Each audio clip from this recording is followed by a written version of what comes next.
Let's see how, if you are writing a program just to display Namaste from Bharat on the console output or on the command line, let's see how different languages, when you write the program, how does it get packaged and executed by the operating system. Let's begin with assembly and C++. These are one of the older languages which generated a very high performant code. So what happens is, once you write the code in either assembly or C++, you have assembler for compiling assembly languages, and then you have compiler for compiling languages like C and C++. This directly creates an application in the form of binary files. In both the cases, whether you are writing a single program, standalone program, or you are building a console application, it creates the program in a binary format. Now that we can call as application. Now inside your program, you are using a print command. So generally in C you have something called printf, and inside this quotes you write it. This printf command is actually implemented in this standard library.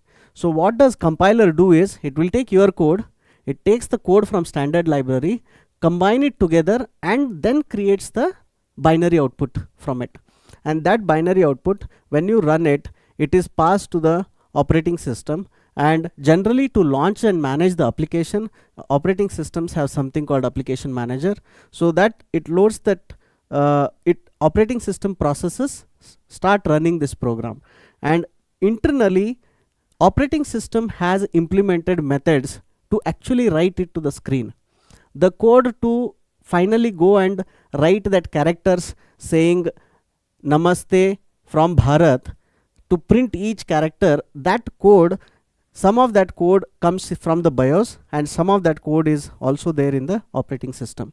So the connection is that finally the output device is connected to the motherboard on which the BIOS is present, and BIOS has some of that code on the chip, and then operating system has the another layer on top of that. Then you have a standard library. So to draw it, it could be something like BIOS at the core of it, and on top of BIOS is your operating system, and then on top of the operating system is your standard library, and then is your program which is calling this function. So there are multiple layers of the code beneath that single standard library function, and after this finally the output get written on the screen. This is the way it works, say for a language like assembly or C++.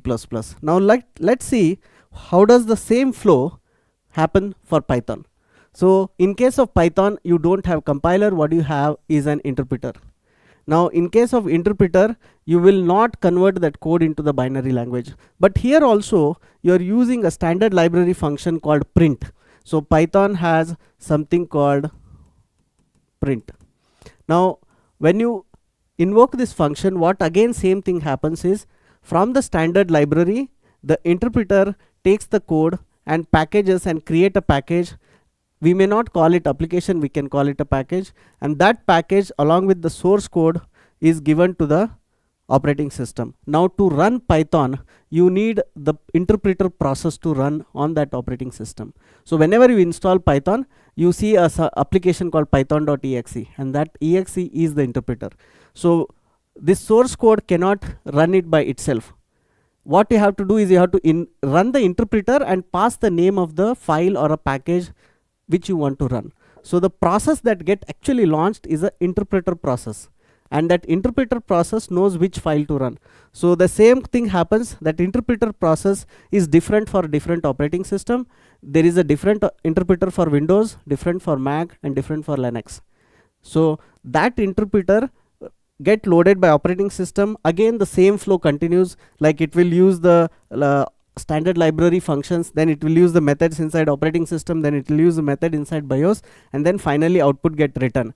But the interpreter is following the guidance or instructions from the program one line at a time. It is never entire thing. The difference, major difference between here and here is, the compiler reads your entire program, converts the entire source code to binary and keep it ready for execution, whereas interpreter will read only one line at a time, and it goes through this whole circle, and then it again goes to the next line. So that is why it is called interpreter. Then finally for Java,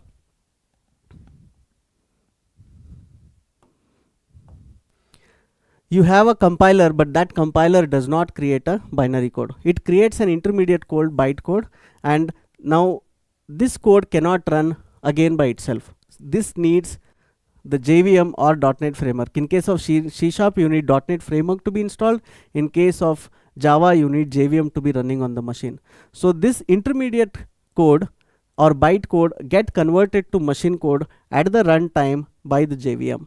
But the rest of the flow, once that is done, is same again. So if you see in all of these cases, finally whether it is directly coming from here or through an interpreter or through a JVM, at the operating system level, everything merges, everything becomes same. The path from here to go back to the display and come back, that path is same.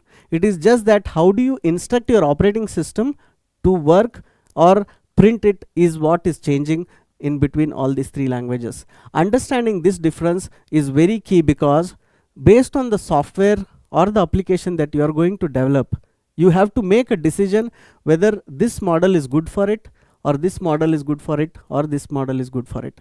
Let's take some examples.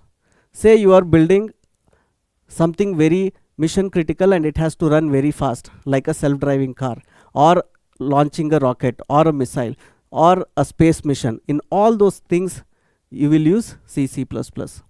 Then you are doing a data processing or machine learning or AI, or you are running some analytics on the data, or you are building a backend for a website. In that case, JavaScript and Python is well suited.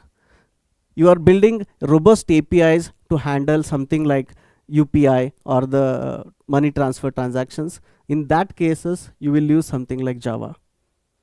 And the workflow is like the way it has been explained. I hope this clarifies things for you.